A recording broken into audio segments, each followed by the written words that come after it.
Pinangunahan ni Pangulong Ferdinand R. Marcos Jr. ang pagbubukas ng klase kahapon sa Epifanio de los Santos Elementary School sa Maynila.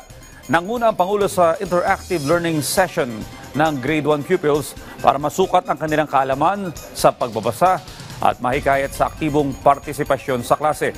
Si Clazel Pardilla sa report.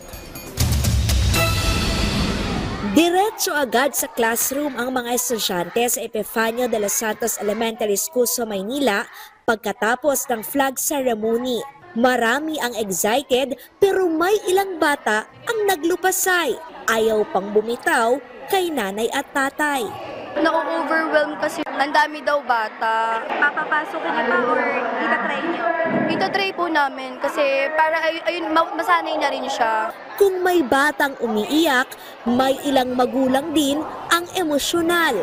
Nakakalungkot lang din minsan isipin na mawawalay sa amin ng ilang oras. Ma'am, naluluha ka. Oo. Actually, naluluha talaga po. Ang Epifanio de los Santos Elementary School ang isa sa pinakamalaking paaralan sa Maynila para masiguro na ligtas at maayos ang unang araw ng balik eskwela. Binisita ni Pangulong Ferdinand R. Marcos Jr. ang paaralan. Pinasok ang mga classroom, kinumusta ang mga guro at tinanong ang kalagayan ng mga estudyante.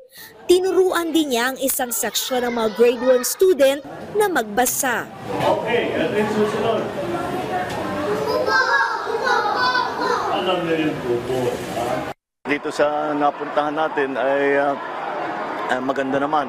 At nakausap natin, nakaka-zoom ko lang ng mga iba't ibang eskwelahan all around the country. So mukha namang so far maayos yung kuryente, we're making sure na may kuryente lahat, na hindi may tubig lahat.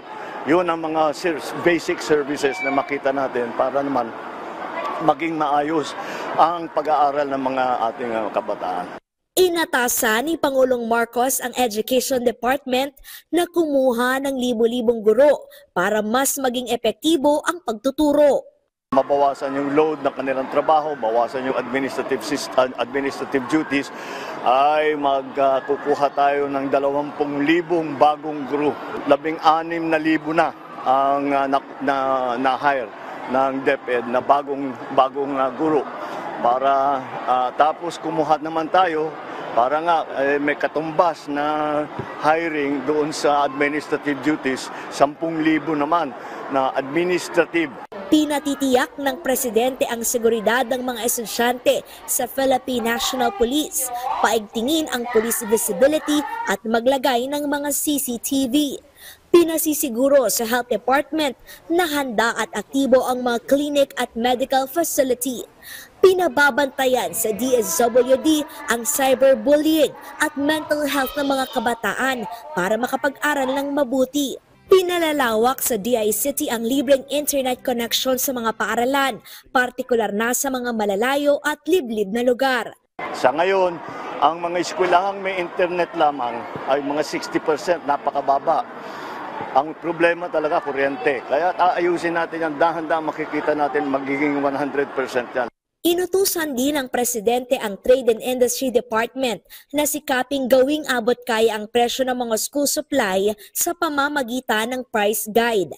Pairalin ang student fare discount ang direktiba ng presidente sa Transportation Department. Sabi ni Pangulong Marcos, kailangan magtulungan ang mga ahensya ng gobyerno para matiyak na natutugunan ang pangangailangan ng mga estudyante. Sa Hulyo, inaasahang ipatutupad na rin ang nationwide implementation ng school-based feeding program at sa susunod na 3 taon, libo-libong classroom ang itatayo. Meron nga tayo yung proposal na PPP na 105,000 classrooms. Uutangin yon pero 10 years to pay yon. Pag hindi natin ginawa yan, mapag-iiwanan tayo.